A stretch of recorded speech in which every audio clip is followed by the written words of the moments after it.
আলাদা রাজ্যের দাবিতে 10 জুলাই থেকে অনির্দিষ্টকালের জন্য জাতীয় সড়ক ও রেল অবরোধের ডাক দিয়েছিল আইপিএফটি, যার ফলে সমস্যায় পড়েছিল রাজ্যবাসী। মুখ্যমন্ত্রীর অনুরোধে চিরে ভেজেনি, যদিও শেষ পর্যন্ত রাজ্যপালের হস্তক্ষেপে অবরোধ প্রত্যাহার করে নেয় তারা।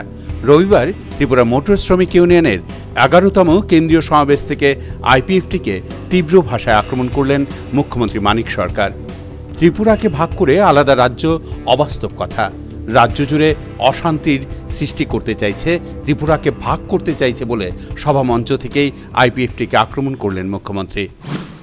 ত্রিপুরাকে ভাগ করে আলাদা রাজ্য, এটা অবাস্তব কথাবার্তা। 10,000 বর্গ কিলোমিটার ত্রিপুরার আয়তন, 38 লক্ষ মানুষ, আদি অনাদিকাল থেকে উপজাতি বাঙালি আমরা একসাথে আছি। রাজ্যের অভ্যন্তরে লন্ডভন্ড অবস্থা তৈরি করতে হবে, শান্তি বিঘ্নিত করতে হবে, সম্প্রীতি নষ্ট করতে হবে।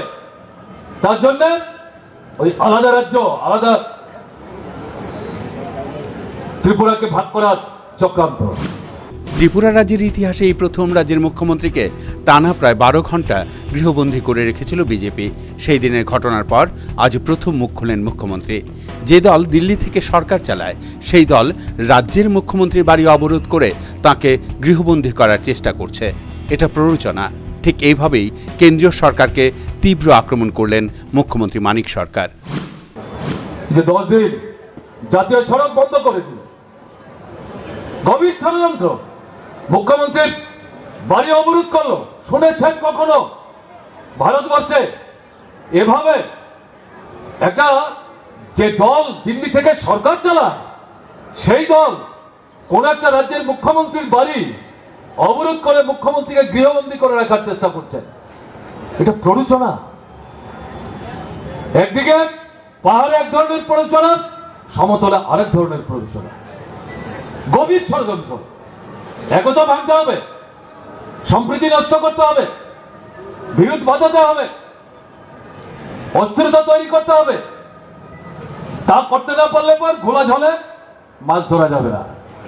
এই কারণে চোখ কান খোলা রাখতে হবে। নিজেদের স্বার্থ সিদ্ধি করবার জন্য যে কোনো ঘৃণ্য কাজ করতে এদের বাধবে না। নাম না করে সুদীপ রায় বর্মন, আশিস সাহাদের এক হাত নিলেন মুখ্যমন্ত্রী। এরা ক্ষমতালোভী, ব্যক্তি স্বার্থ সর্বস্ব চিন্তা নিয়ে চলে। মানুষের স্বার্থ, রাজ্যের স্বার্থ, রাজ্যের অগ্রগতি মুখে বলে, আন্তরিকতা নাই।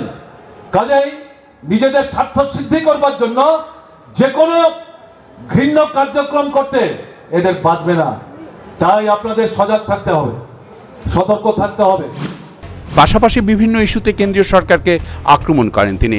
মুখ্যমন্ত্রী ছাড়াও আজকের এই সমাবেশে হাজির ছিলেন বিদ্যুৎ মন্ত্রী মানিক দে, সাংসদ শঙ্কর প্রসাদ দত্ত সহ অন্যান্য নেতৃবৃন্দ।